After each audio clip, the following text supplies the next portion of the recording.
Bonjour à tous. Alors, dans cette nouvelle vidéo, on va donc essayer de finir la partie grand 2 du cours avant d'attaquer la suite. Alors, une chose importante, donc la primitive avec condition initiale. On avait vu que quand on connaissait une primitive d'une fonction continue, on connaissait toutes les primitives de cette fonction. Il suffisait d'ajouter à la primitive connue une constante. Alors, donc on avait vu qu'il n'y avait pas une seule primitive, il y en avait une infinité. Pour obtenir l'unicité de la primitive, c'est-à-dire pour qu'il n'y en ait qu'une, il faut imposer une condition. C'est ce que le physicien appelle une condition initiale. C'est ce qui se passe au début, quand on considère un système, c'est l'état du système au début de l'expérience. Alors, plus modestement, on va déjà essayer de déterminer l'unique primitive de la fonction ln qui s'annule en 1. Alors, on avait vu une primitive de la fonction ln, c'était la fonction ln de x moins 1, c'était x fois ln de x moins 1. Donc, voilà. Ça, c'est une primitive de la fonction ln. Et si je veux tenir toutes les primitives, eh bien, il faut que j'ajoute une petite constante k,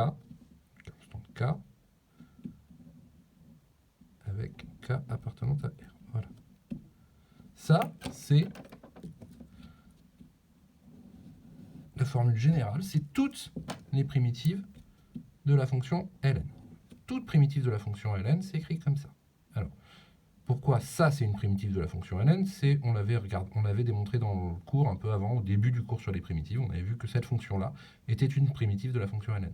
Comme j'en connais une, je les connais toutes, il suffit que j'ajoute une constante. Hein, puisque si je dérive cette fonction, eh bien, la dérivée de ça, c'est ln de x, et la dérivée de k, c'est 0. Donc, pour trouver la primitive qui s'annule en 1, eh ben, il faut que je détermine la valeur de la constante k. Alors, ça doit donc vérifier. On résout. G de 1 égale 0. Voilà. Il faut que ma constante k doit être telle que quand je remplace x par 1, ça donne 0. Alors, remplaçons x par 1, ça fait 1 fois ln de 1 moins 1 plus k est égal à 0. ln de 1, ça vaut 0, donc ln de 1 moins 1, ça fait moins 1. 1 fois moins 1, ça fait moins 1 plus k est égal à 0. Donc vous obtenez k égale 1.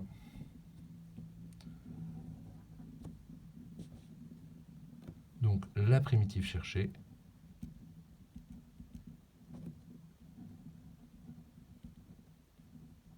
est g de x égale x ln de x moins 1 plus 1.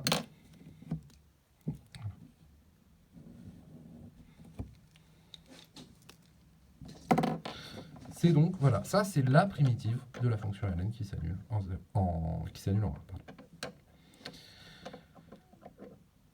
Alors, le théorème donc, qui généralise ça, si vous avez une fonction continue sur un intervalle i, on suppose que f admet des primitives sur i, soit x0 appartenant à i et y0 appartenant à r, alors la fonction f admet une et une seule primitive f, vérifiant la condition f de x0 égale y0. Eh bien, alors,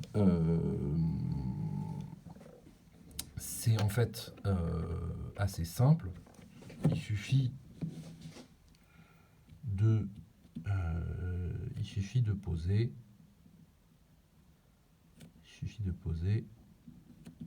f de x égale intégrale de x0 à x de f de t dt plus y0. Oui, parce que, pourquoi ça vérifie bien ça? Parce que f' de x, c'est quoi? Eh bien, on a vu que la dérivée d'une fonction r sous la courbe, d'une intégrale qui dépend de la borne supérieure, c'est quoi? C'est la fonction qui est sous l'intégrale. La dérivée, ça c'est une constante, donc sa dérivée c'est 0. Voilà. F est bien une primitive de petit f par ailleurs,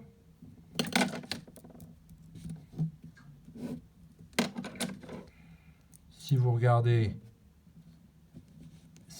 la valeur de f en x0, ça fait intégrale de x0 à x0 de f de t dt plus y0. Ça vaut quoi? Bah ça vaut 0, hein. C'est l'intégrale. Il y a la même chose en haut et en bas, donc ça vaut 0. Donc vous avez f de x0 égale y0.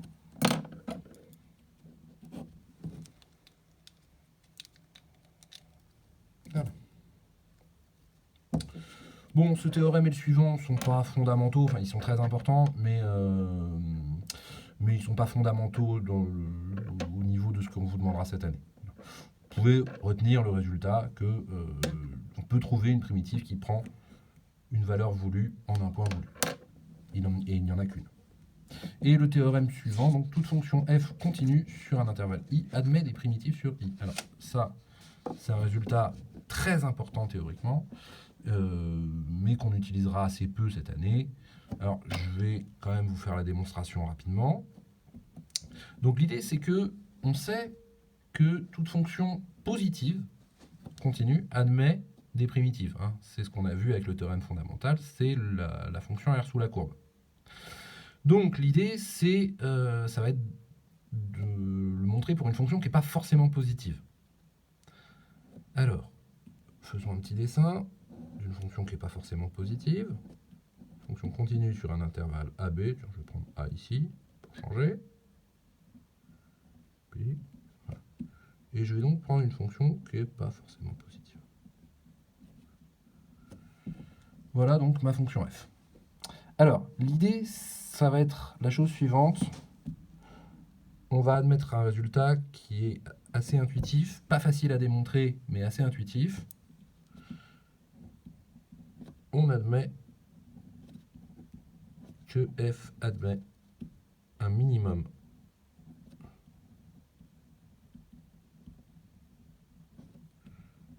sur AB. Voilà. I, on va dire que I, c'est un intervalle AB fermé. Donc, on admet que f admet un minimum sur AB. Alors, c'est assez délicat à démontrer, ça fait appel à des résultats assez profonds, mais intuitivement, c'est assez clair que si vous voulez tracer une courbe sans lever le crayon allant d'ici à là, vous pouvez essayer, il y a forcément un point plus bas que tous les autres. Alors, donc l'idée, c'est que admet un minimum, on va lui donner un nom, on va l'appeler petit m. Petit m sur AB. Ainsi, quel que soit x appartenant à AB, f de x est supérieur ou égal à m.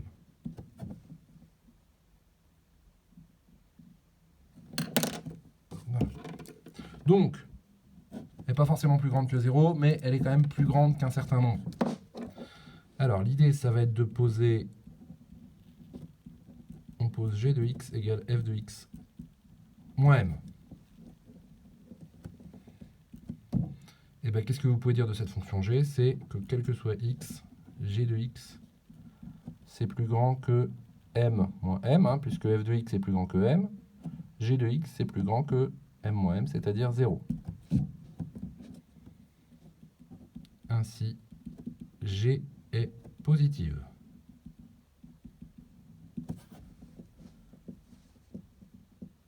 Voilà, g est positive. Et donc, si elle est positive, eh bien, elle admet donc une primitive grand G. À nouveau, le théorème fondamental.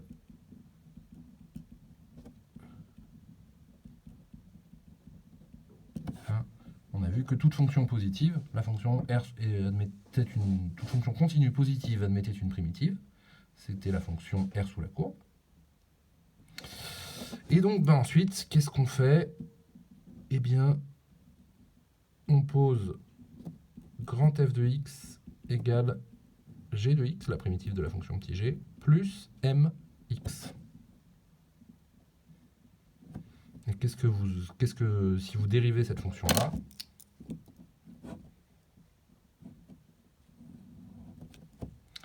qu'est-ce que vous obtenez? Quand f' de x, c'est quoi? C'est g' de x plus m, c'est-à-dire petit g de x plus m. Et si vous regardez ce que ça donne, petit g de x plus m, c'est-à-dire ça donne f de x. Voilà, donc vous avez bien une fonction. Vous avez bien obtenu une primitive de votre fonction, grand F. Voilà. Donc, rapidement, petite synthèse. Les deux théorèmes, celui-là et celui-là, c'est bien de connaître les résultats. Les démonstrations ne sont pas forcément très importantes. Ça, par contre, c'est quelque chose qu'il faut savoir faire. Donc, je vais faire un exercice là-dessus. Voilà, je vous fais une autre vidéo pour l'exercice.